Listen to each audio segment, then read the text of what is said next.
এবং এক বছর পূর্তি অনুষ্ঠান। আজকের অনুষ্ঠানের সম্মানিত সভাপতি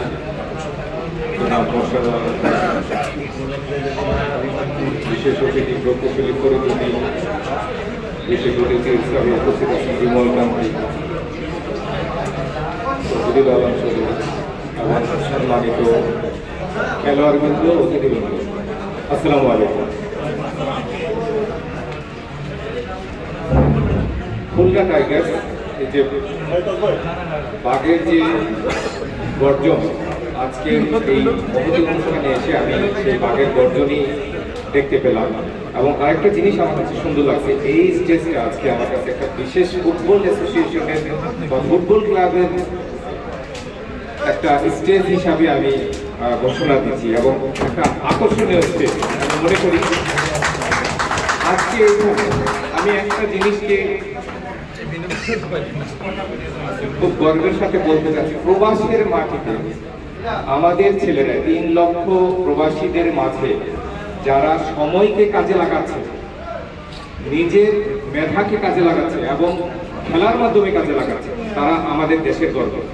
কারণ আপনারা জানেন এখানে অনেকগুলো অ্যাসোসিয়েশন আছে, অ্যাসোসিয়েশন বলতে অনেক বড় বড় সংস্থা আছে, তাদের কিন্তু কোনো নাম নাই, তারা খাওয়ার আর পিকনিক নিয়ে ব্যস্ত থাকে।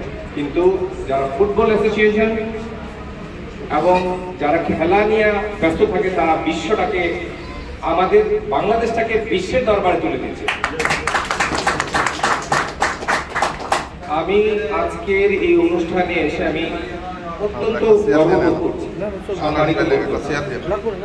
আমাকে কুয়েত সরকার 97-এ 19শে জুন আমাকে নিয়ে আসে কুয়েত সরকার। আসার পরে 97-এ আমরা যখন এক ভাই এখানে বলে গেছিল যে আমরা যখন মাঠে যেতাম তখন তেমন একটা প্লেয়ার পেতাম না, কিন্তু মাশাআল্লাহ আজকে এই 20-25 বছর পরে এসে আমরা মাঠটাকে ভরপুর পেতেছি। শুধু তাই নয়, সারা বিশ্বের মানুষ গর্বের সাথে বলতেছে কুয়েত মিডল ইস্টের ভিতরে খেলাধুলার ভিতরে কুয়েত সর্বপ্রথম, মানে অগ্রগামী। আমি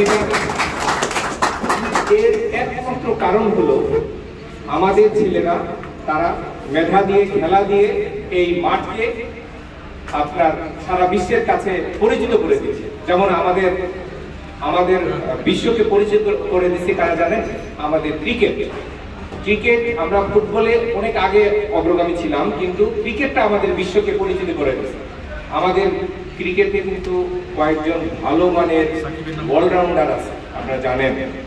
তো আমি এখানে আমি ধন্যবাদ দিতে চাচ্ছি মোর্শেদ আলম বাদল, আমার বন্ধু কোরবান আলী ভাই, তারা সবসময় আমি দেখি যে মাঠের একটা ইয়াতে আছে।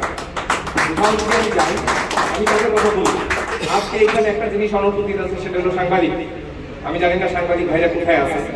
আমার এক ভাই আছে আলামিন ভাই। আমি কুয়েতের সাংবাদিকদের নিয়ে IMF ইন্টারন্যাশনাল মিডিয়া ফোরাম সারা বিশ্বের জন্য, আপনি জানেন, এটা আমি তৈরি করছিলাম, এটা এখনো আছে। ওইটা কেন করছিলাম? যাতে কুয়েতের সমস্ত মিডিয়া, মানে সমস্ত খেলাধুলা, নাট্য এবং সব ধরনের সাংস্কৃতিক চর্চার সাথে যারা জড়িত, তাদেরকে একটা প্ল্যাটফর্মে নিয়ে আসা এবং এটা প্রচার করা, এটা আমি করতে চেয়েছিলাম। এখানে আলামিন ভাই উপস্থিত আছে। আজকে সেই সময় আমি 2016-তে শুরু করছিলাম, ওই সময় রূপমাল্লা ভাই ছিল, কিন্তু কোনো একটা কারণে, বা আমি বলবো অজ্ঞতার কারণে হোক, অনেকের গাফিলতির কারণে হোক, এবং অনেক সাংবাদিকতার স্বেচ্ছাচারিতার কারণে এটাকে আমি ওইভাবে দাঁড় করাতে পারিনি। কিন্তু সারা বিশ্বে আমাদের কমিটি আছে, আমি এটাকে আবার করবো। কারণ এইখানে সাংবাদিকরা প্রত্যেকটা অন্তত পক্ষে খেলাধুলা নিয়ে যেসব অনুষ্ঠান, এইসব অনুষ্ঠানে যেন তারা আসে এবং এটা যেন সারা বিশ্বে প্রচার করে, এটা হলো আমার কথা। আমি আলামিন ভাইকে ধন্যবাদ দিচ্ছি। এর আগেও সে সুন্দরভাবে এই ফুটবল নিয়ে যে অনুষ্ঠানটা ছিল সেটা প্রচার করছে। আমি ধন্যবাদ দিচ্ছি আজকের যে খেলোয়াড়রা এবং যারা এই কষ্ট করে সুন্দর অর্গানাইজ করছেন, এত সুন্দর একটা স্টেজ বানাইছেন, আমি ধন্যবাদ না দিয়ে পাচ্ছি না। এখানে অনেকেই বক্তব্য দিবে, আমি সবাইকে ধন্যবাদ দিচ্ছি। আল্লাহ হাফেজ, আসসালামু আলাইকুম।